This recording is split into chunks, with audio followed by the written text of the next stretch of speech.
End of everything? Yes. That can be a good time. That sounds good. Hello Internet, I'm Dan. And I'm Chaz, and we're back with an episode of Wine and Serious Business, episode 180.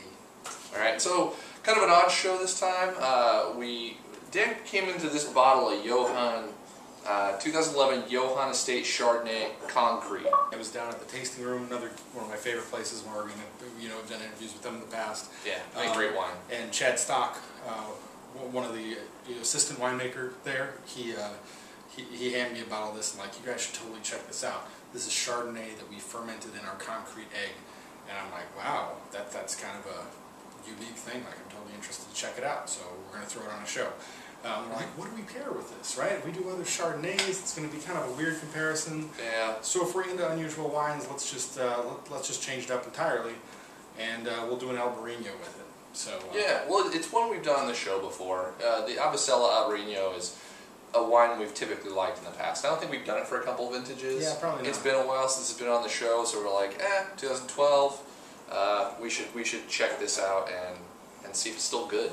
Yeah, a couple experience with it. A couple white wines from Oregon. No, it's cool. Yeah, a couple of white wines from Oregon that are, far from the cliche standard sort of thing that you see. Yeah, so, yeah, I would say this concrete thing we got going on here. Let's start with that one. Yeah, I'll probably start with that one. Sounds good. Having the pre-taste, it's definitely the weirder wine. Yeah. 2011 grapes. If it's coming from Johan, it's biodynamic, right? So like super sustainably farmed. A lot of attention paid to like terroir and just like the honesty of the winemaking. You were saying wild fermentation too, right? Yep. Yeah. Wild yeast. So.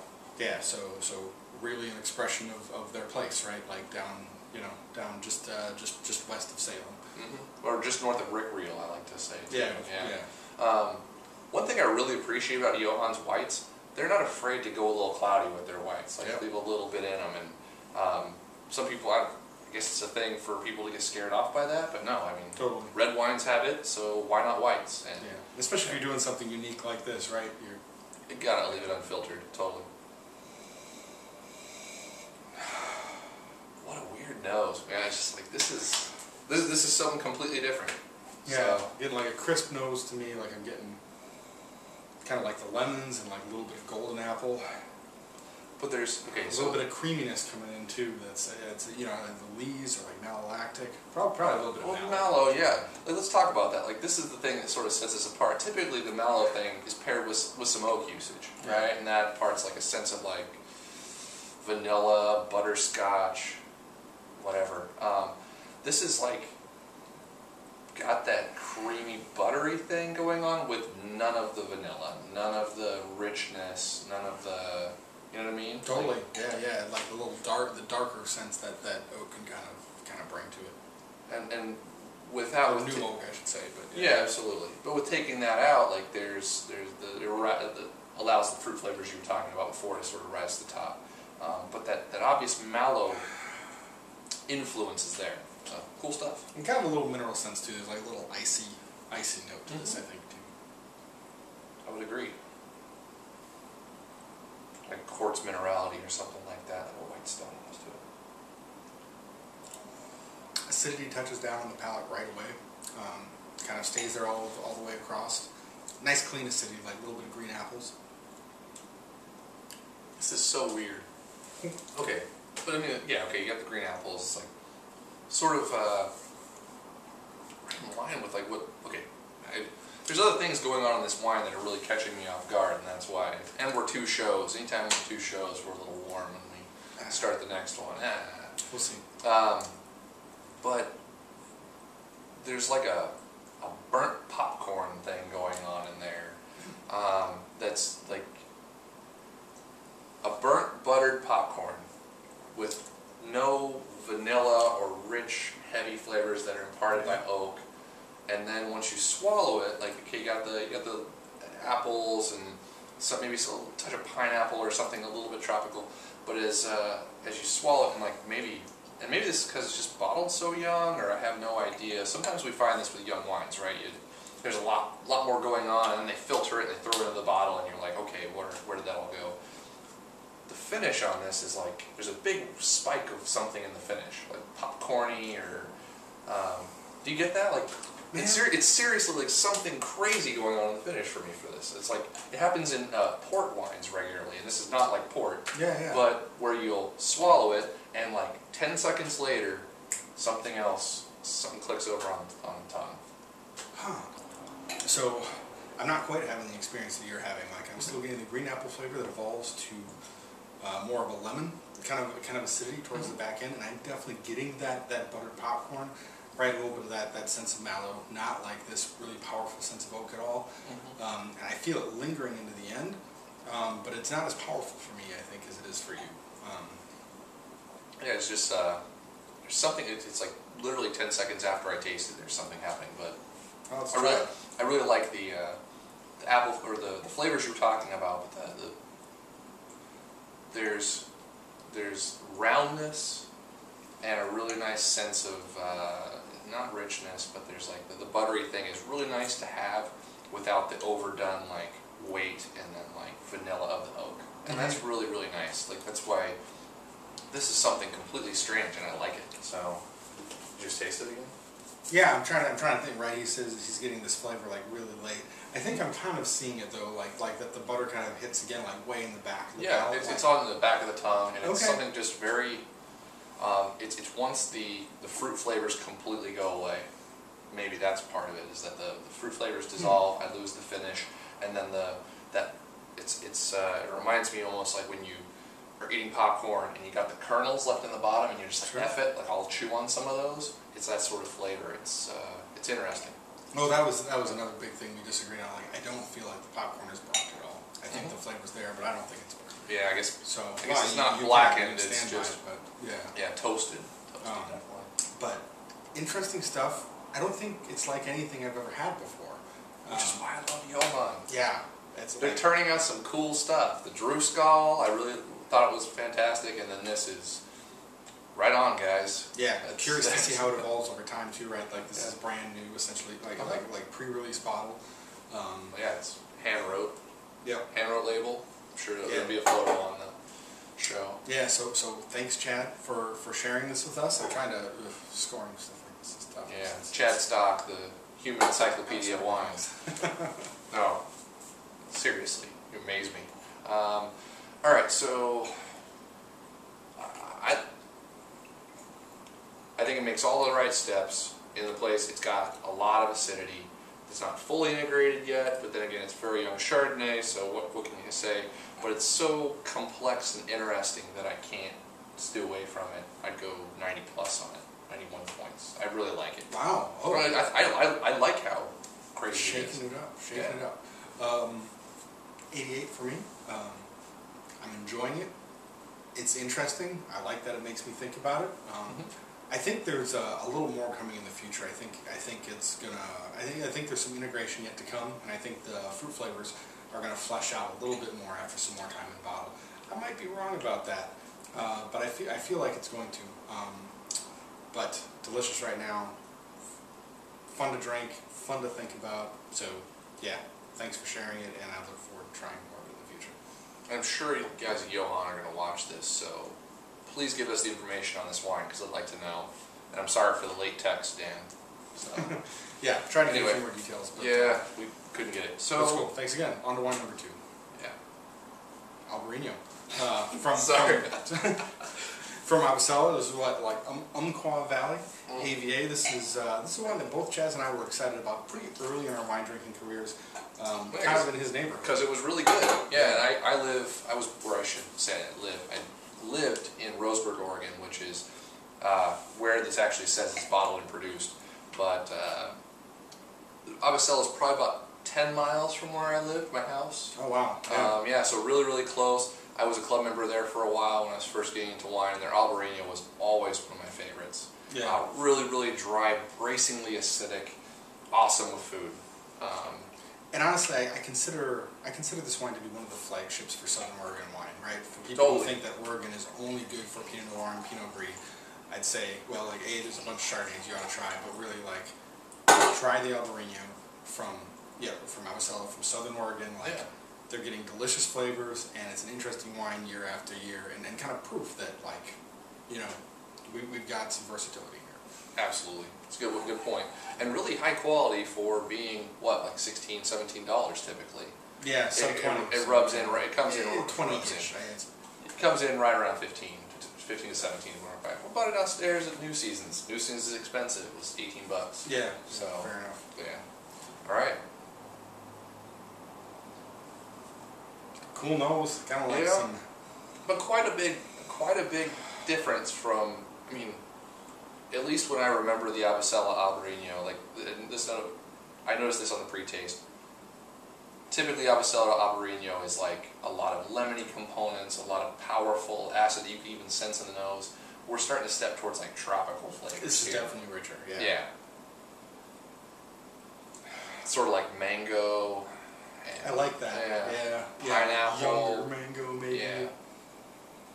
It's still something crisp. Like there's still like a good punch of something acidic on there.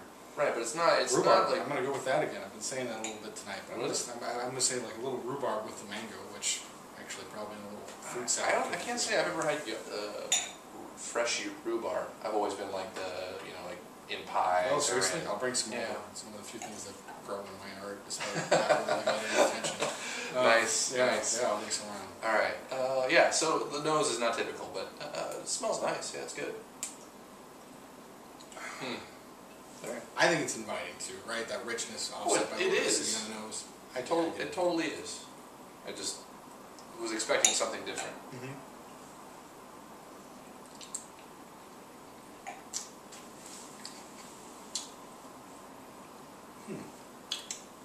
Got the ripping acid though. Oh, yeah, it sure does. It starts out kind of full, and it's kind of a good foil for the rich fruit flavors that the nose suggests definitely comes through. But wow, that acidity just dominates as this evolves across the palate. Yeah, it's got a sledgehammer of acidity. Dan was saying the tropical flavors are definitely there early on, right? Mm-hmm. Like it's sort of like I would say like the cuties, small tangerines meets mangoes, meets a little bit of pineapple, but man, just this like, you're like, oh, that's not so bad. It's like giving you a massage and then it snaps your neck. It's like a crap load of acidity. Yeah, and I'm getting a little bit of banana along with those tropical flavors. They kind of linger on the palate, but I'm trying to think of what's. Yeah, I'm gonna say it's more like limes, right? Probably like you're just eating a lime slice at the end, where this is just filling up the palate, sinking into the teeth. Man, how do you feel about this acidity?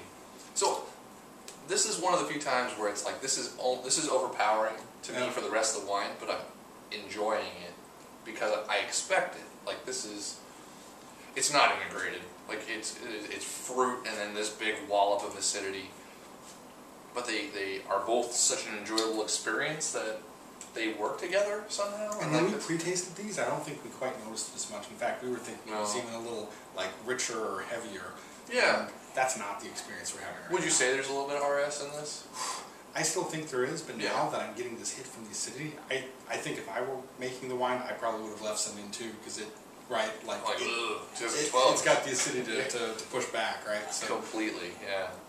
Interesting wine in that sense, because I mean, I think it's got a little bit of something for everyone in the sense that there are rich flavors here that a lot of people are really going to like the way it tastes. But if you're an acid freak and you're a little bit of a wine geek, and you can usually find this stuff all over Oregon. Good distribution for sure. Yeah, absolutely.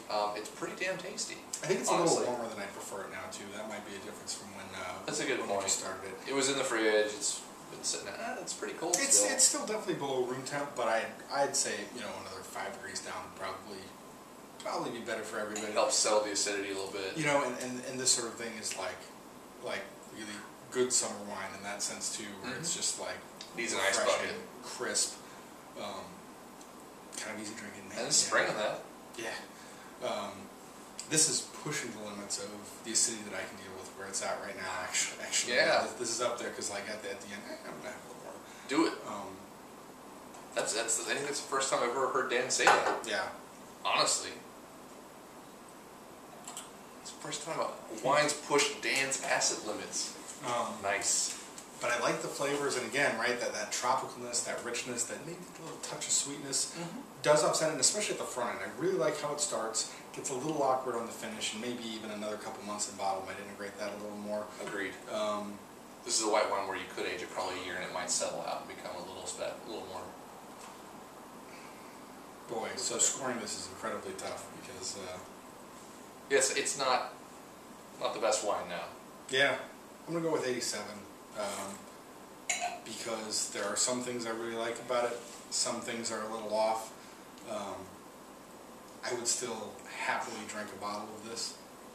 Like I said, I'd probably chill it down a little bit first.